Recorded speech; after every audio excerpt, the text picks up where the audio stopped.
I do. Here we are, day 2. I've just had my breakfast.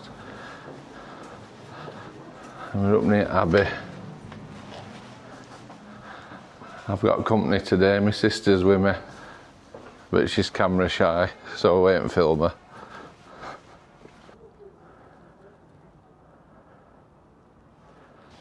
So I've had drone up this morning. They weren't a dramatic sunrise, unfortunately. It was just like this, overcast. I did get a couple of nice shots I like, but I need to get back for a good sunrise. But you never know, I might have a good sunset instead.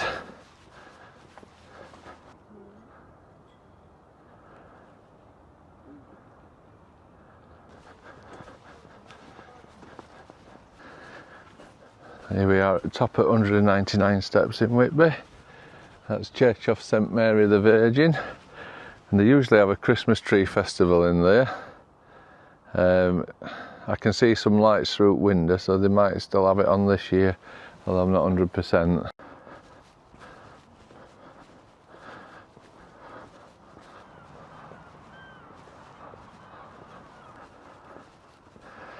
I've got my mic set up a bit different today, so I'm hoping that you won't get that wind, although it's not as bad as it were yesterday. By the way, that is not Dracula's grave.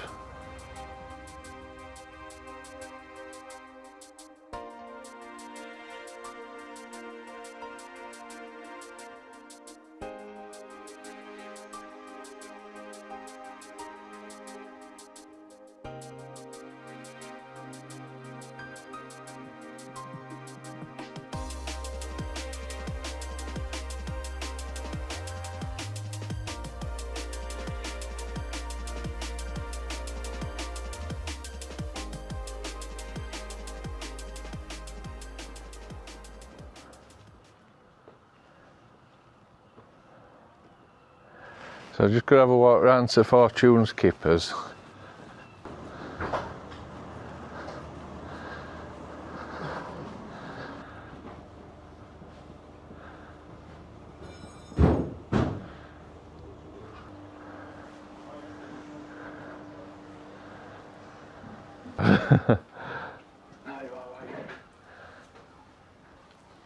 How long does it take for them to smoke then? It's about up to 24 hours. Oh wow, as long as that? Up to, yeah.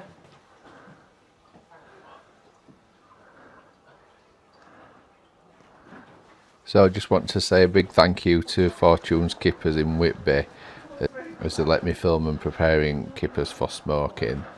Definitely visit this place. They've been there for over 150 years.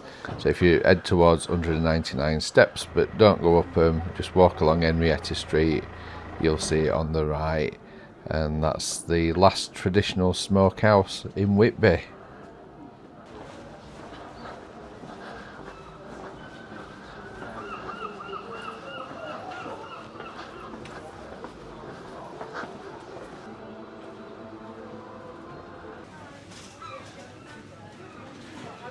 So I'm just walking back up where I were last night. They're not small.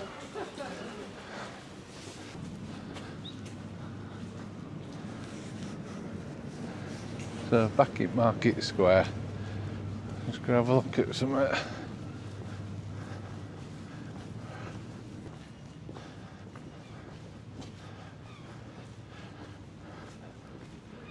Remember, lads.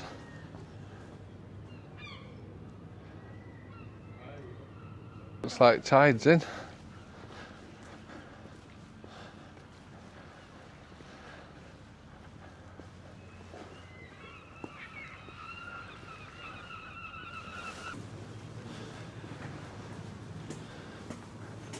I always wanted to go in here. It's like a French cocktail place. Every time I've been though, it's been packed, so I've never had a chance to go in yet. Mind you, I might have a look tonight.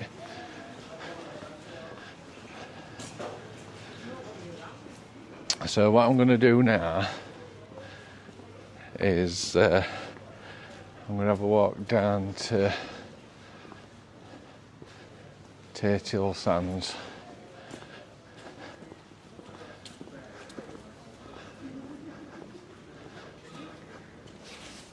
It does look nice, that. So if you keep walking past Board Inn and follow the path down, that will lead you straight down to Hill Sands. If I remember it right way, go past Board Inn.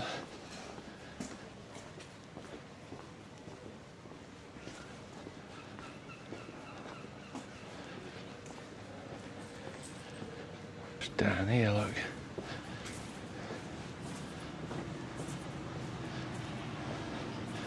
Nah, word of warning. It can get slippy around here. So at the time of recording, I couldn't remember the name of the boat, but on this beach to the right, which we'll explain shortly, there was a boat that ran ashore called the Dimitri, and there is a story behind that. So here we go, Tate Hill Sands.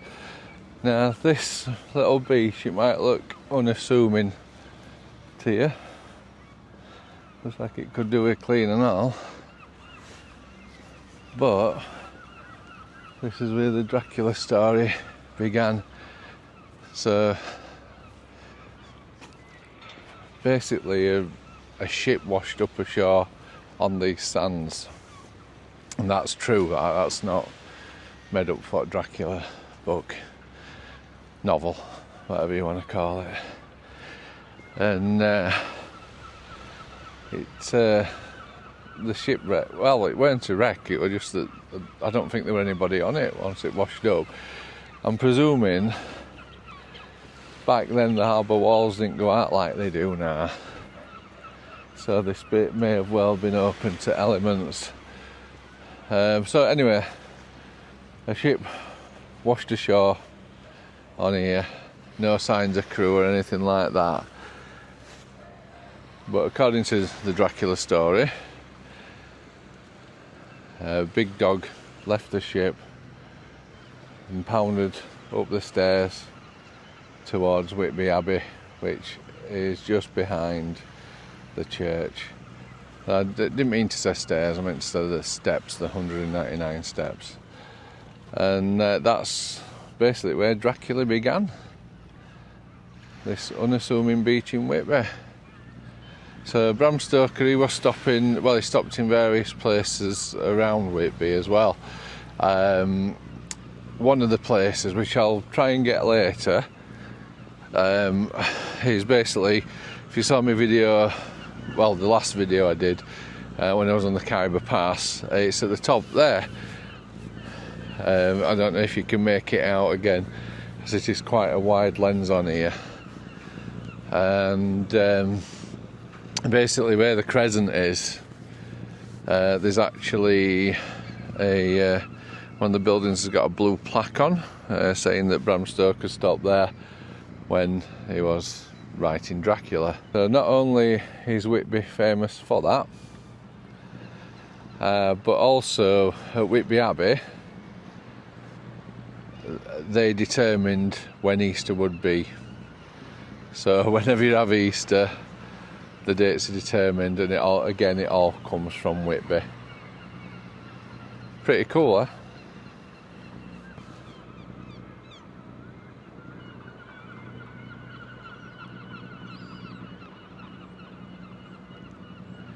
I am liking the sounds of the gulls. I didn't hear any yesterday hardly, so it's nice to hear them today.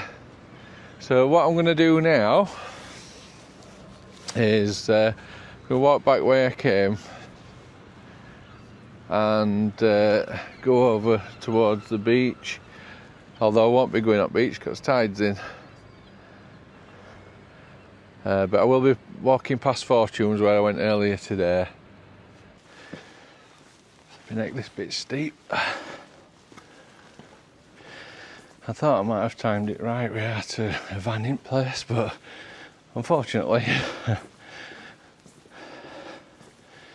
wondering if they're delivering to Fortunes.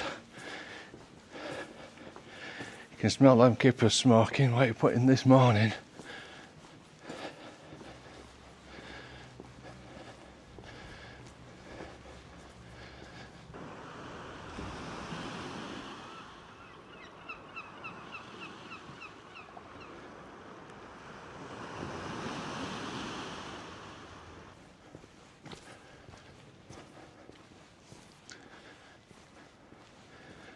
It says it's closed, but there are people on it. In fact, yeah, I'm not going down because they've got the chains over as well. So it's not open, although some people have ignored it. I can see it's a lot calmer than it were last night, but still, while that's there, don't bother going. Plus I don't want to get my shoes muddy. So we'll go a different way. I'll just admire the view for a bit.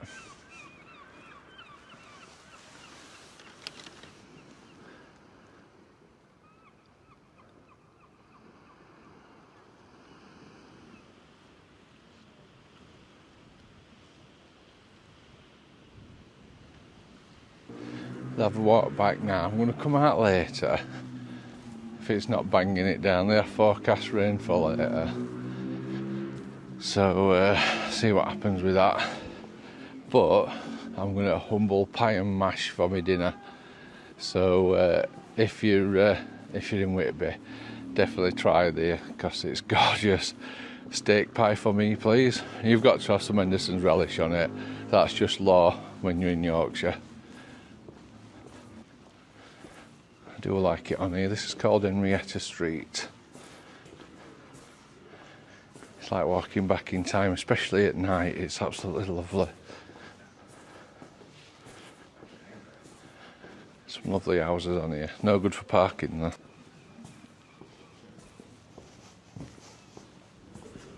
Arguments yard. Now there's a lot of different yards around Whitby, but I think this might be one of the most famous. Basically leads to back at houses and things. So if you're round about in Whitby's or on about it earlier, you need to go to Humble Pie and Mash.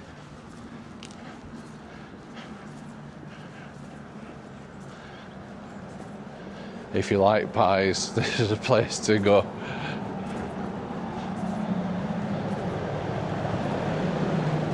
Oh, they're open while I eat. I didn't know that. So I'm definitely going for slow braised steak and stout. Ooh, Yorkshire sausage and black pudding sounds nice there. So, and inside, I don't know if you can see, but it's done out like World War II, as if it's in those times. But I'll probably be filming in there in a bit. So I did a little bit of filming on my phone when I went in, and it's a lovely place. Although we did get takeout, but I do recommend sitting inside if you can. Peak times it gets really busy and it's not the biggest of places, but when you taste the food you'll know why it gets so busy. Yeah, it's just a great place to go. So and the pie, it's just beautiful, all homemade as well, so check it out if you can.